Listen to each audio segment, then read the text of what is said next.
நம்மக்கிட்ட யாராவது வந்து எளிமையாக வாழ கற்றுக்கொள்ளுங்கள், அதெல்லாம் நம்மளுக்கு செட் ஆகுது போப்பா அப்படின்னு சொல்லி என் வாழ்க்கையை நான் என்னோட ஆசைப்படி நான் வாழ்ந்துட்டு போகிறேன், உனக்கு என்ன பயங்கரமான ஒரு க்ரைம். ஆளும் கட்சியோ இல்லை மாநில கட்சியோ இல்லை நம்மக்கிட்ட யாராவது வந்து எளிமையாக வாழ கற்றுக்கொள்ளுங்கள் அப்படின்னு சொன்னால் நம்மளுக்கெல்லாம் பயங்கரமாக கோவம் வந்துடுது. இயற்கையோட சேர்ந்தும் சார்ந்தும் வாழ பழகுங்க அப்படின்னு சொன்னால் அதெல்லாம் நம்மளுக்கு செட் ஆகுது போப்பா அப்படின்னு சொல்லி சொல்கிறோம். தேவைக்கு பொருளை வாங்கிக்கோங்க, ஆசைக்கு பொருளை வாங்காதீங்க அப்படின்னு சொன்னால் நான் இந்த உலகத்தில் ஒரு வாட்டி வாழ போகிறேன், என் வாழ்க்கையை நான் என்னோட ஆசைப்படி நான் வாழ்ந்துட்டு போகிறேன், உனக்கு என்ன ப்ராப்ளம் அப்படின்னு சொல்லிட்டு நம்ம ஆர்குமெண்ட்குள்ளே போகிறோம். ஸோ தேவைக்கு பொருளை வாங்காமல் ஆசைக்கு பொருளை வாங்கிறதுனால என்ன ஆகிடுதுன்னு பார்த்தா நம்மளோட நீட், நம்மளோட டிமாண்ட் இருக்குல்ல, இதை பூர்த்தி பண்ணணுன்ற நிர்பந்தம் வந்து கம்பெனிஸ்க்கு ஆகிடுது, நிறுவனங்களுக்கு. ஸோ நிறுவனங்கள் என்ன பண்ணுறாங்கன்னா அவங்களோட ப்ரொடக்ஷனை அதிகம் பண்ணுறாங்க. ஸோ ப்ரொடக்ஷனை அதிகம் பண்ணுறதுக்கு என்னென்னா ரா மெட்டீரியல்ஸ் அதிகமாக தேவைப்படும். ஸோ ரா மெட்டீரியல்ஸ் அதிகமாக தேவைப்படுற இடத்துல என்ன ஆகிடுதுன்னா சில கனிமங்கள் தேவைப்படுது. இப்போ உதாரணமாக எடுத்துக்கணும்னா நம்ம எலக்ட்ரானிக் கேட்ஜெட்ஸ் மேலே ஒரு பயங்கரமான க்ரேஸ் நம்மளுக்கு.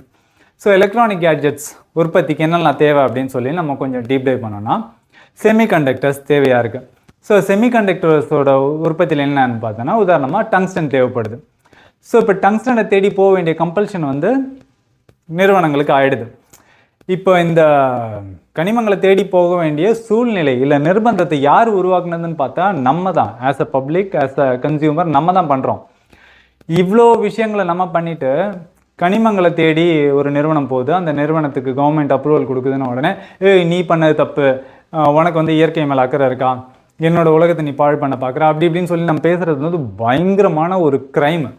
ஏன்னா அந்த க்ரைம்க்கான அடித்தளமே ஆஸ் கன்சியூமர்ஸ் நம்ம தான். இப்படி ஒரு விஷயத்த பண்ணிவிட்டு ஆளும் கட்சியோ இல்லை மாநில கட்சியோ இல்லை சென்ட்ரல் கவர்மெண்ட்டோ இவங்களை நம்ம குறை சொல்லி பழகிறது வந்து ஒரு கம்ப்ளீட்டாக ஒரு தப்பான விஷயம். ஸோ இதனுடைய சொல்யூஷன் இப்போ நம்மக்கிட்ட தான் இருக்குது.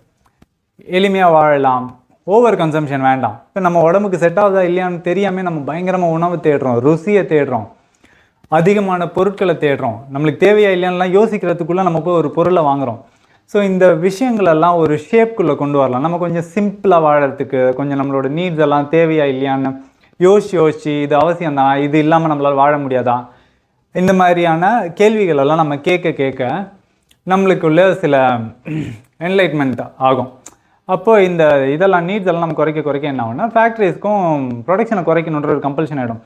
ப்ரொடக்ஷனை குறைக்கும் போது இவங்க கனிமங்களை ஏன் தேடி போகிறாங்க, நீடு இல்லாமல் போயிடுதில்ல.